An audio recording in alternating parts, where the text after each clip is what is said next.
Ben Hodges has turned around several times over the past 2 years and said Europe failed, NATO failed, it was failed deterrence. We failed when they went into Georgia. We failed when they went into Crimea. We failed when Obama drew his red line in Syria. And we gave confidence to the bully to step forward and push. And the thing about authoritarian states is when they perceive you as weak, they'll push. When they perceive you as strong, they'll stay where they are. Now, they've perceived the West as weak. They also, unfortunately for them, perceived Ukraine as weak. And Ukraine wasn't weak. Ukraine was ready. It mobilized its population against the Russian invasion. It was ready for war with them. It had trained its soldiers. It upgraded its army, and it was ready to hold them.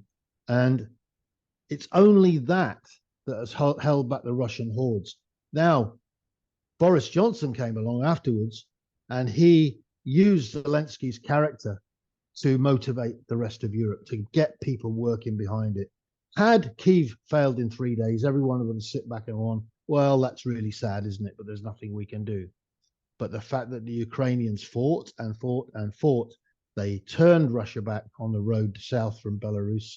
They prevented the Russians from holding the airport outside Kyiv, and they defeated the Russian attempt at a coup. And that's where it stopped. And that was the opening for the West to start to support the courage of the Ukrainian people. But they would have equally happily turned around and said, "Ah, well, never mind. What can we do? We're in it now. We're in it. And if we don't win it, we're going to be into another one. And then we're going to be into another one and another one. And Russia will keep pushing." That's what bullies do. It's like playground politics in many ways. I'll hit you if you're weak. I'll nick your sweets. And if you hit me back, then I'll go and pick on somebody else. Yeah, you should never start a fight you're not prepared to finish.